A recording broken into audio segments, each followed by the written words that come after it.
E eu recebo agora aqui no nosso estúdio o cientista político Bruno Garchagen e o doutor em Direito Penal pela USP, Conrado Gontijo. Muitíssimo obrigado pela presença de vocês, muito boa noite. Eu conversei com dois juristas que me deram a seguinte opinião deles.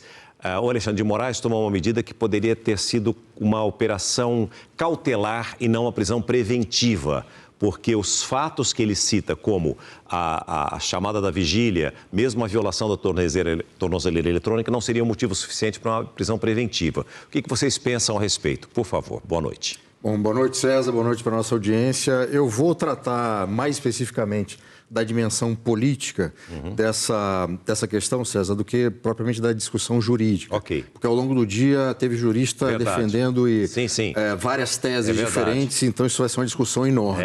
O nosso colega aqui, o Conrado, vai tratar objetivamente disso. Mas em relação à dimensão política desse problema, aí o primeiro ponto, que foi a justificativa da vigília para a decisão.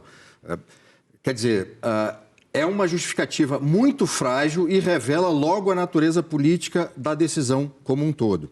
Se o ministro tivesse apenas utilizado o fato da violação ou tentativa de violação da tornozeleira, só esse fato já poderia, do ponto de vista técnico, não ser tanto objeto de crítica como essa decisão vem sendo ao longo do dia. Mas o fato de ter usado a vigília já mostra a natureza política dessa decisão e cria um problema, César, de qual vai ser a análise do judiciário brasileiro em relação a qualquer tipo de evento convocado, político, daqui para frente, ainda mais no ano de eleição, que vai ser o ano de 2026. Verdade. Já há uma discussão muito grande em relação à interferência do STF e do TSE na eleição passada, interferência de natureza política. Como é que vai ficar no ano que vem? Isso tudo, portanto, cria um problema para a nossa audiência em termos de o quão esse processo eleitoral no ano que vem vai ser objeto de interferência do Supremo Tribunal Federal e do TSE e de que maneira o eleitor vai ou não ser prejudicado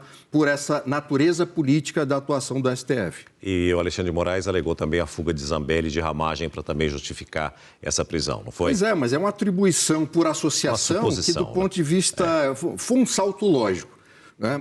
E a decisão também é um outro problema. Há, ao longo da decisão, um linguajar que também mistura parte técnica com parte política. Então, desde o início, César, desde o SBT vem acompanhando o julgamento dos réus do 8 de janeiro, o julgamento do Bolsonaro, eu venho insistindo nessa dimensão que é a natureza política de atuação do STF, que é algo inadequado, pior, é inaceitável. Conrado, qual é a sua opinião? Boa noite, obrigado pela presença. Boa noite, César. Um prazer falar a você, aos telespectadores do SBT. E eu, na verdade, tomo, digamos assim, a ousadia de divergir um pouco do Bruno no que diz respeito especificamente aos temas jurídicos. Essa decisão, na verdade, é uma terceira decisão proferida no mesmo procedimento que diz respeito a temas cautelares. Num primeiro momento, o ministro Alexandre de Moraes determinou que o ex-presidente Jair Bolsonaro ficasse impedido de se manifestar por meio de redes sociais e usasse a tornozeleira eletrônica, podendo circular livremente ali pela região de Brasília. Em razão da notícia de um descumprimento, houve um agravamento dessas cautelares, aí sim, com a determinação de que o ex-presidente ficasse preso em regime domiciliar. E agora, diante de um fato que me parece grave, que é uma tentativa reconhecida de destruição daquele equipamento, o ministro Alexandre de Moraes determina a prisão do ex-presidente Jair Bolsonaro. Portanto, existe uma escalada e uma gradação de providências que vão sendo tomadas pelo ministro Alexandre de Moraes, e não estou fazendo aqui uma análise do mérito da ação penal em que o ex-presidente foi condenado, mas desse fato pontual que deu causa ao recolhimento preventivo dele na data de hoje.